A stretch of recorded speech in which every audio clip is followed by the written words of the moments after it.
Pemirsa, akhir libur panjang, arus balik kendaraan mulai terlihat di ruas tol Kramasan. Volume kendaraan dari arah Kayu Agung menuju Palembang terpantau meningkat, namun lalu lintas masih terpantau lancar.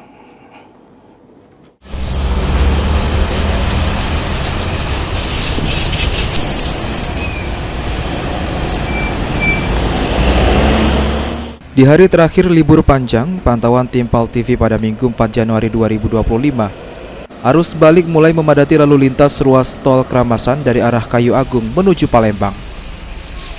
Kepala Shift Pengumpul Tol Kramasan, Indah Fitriani menyampaikan, kondisi lalu lintas pada hari ini terpantau cukup ramai tetapi tetap lancar. Peningkatan arus kendaraan terjadi pada jalur A dari Kayu Agung menuju Palembang. Berdasarkan proyeksi yang telah disusun, lonjakan lalu lintas diperkirakan terjadi pada Minggu 4 Januari 2026. Dengan puncak arus atau peak hour pada pukul 15.00 hingga pukul 20.00 waktu Indonesia Barat.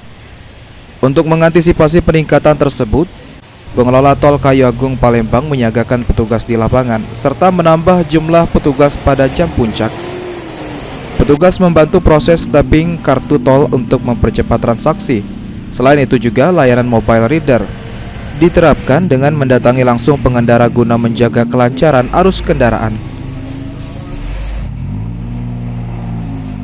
Proyeksi yang kami bikin itu kemungkinan besar terjadi di hari ini di tanggal 4 Januari, tepatnya di peak hour antara dari jam 15 sampai jam 20 malam. Jadi itu biasanya di peak hour itu terjadi peningkatan lalu cukup signifikan, khususnya dari area Kayu Agung menuju ke Palembang.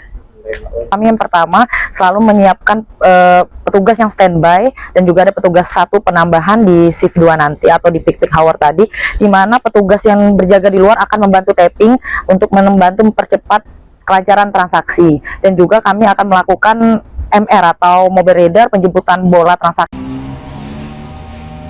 Pengelola tol menghimbau pengguna jalan untuk memastikan saldo kartu tol mencukupi dan mengikuti arahan petugas sehingga arus balik di akhir libur panjang dapat berjalan aman, tertib dan lancar. Muhammad Aidil, PAL TV.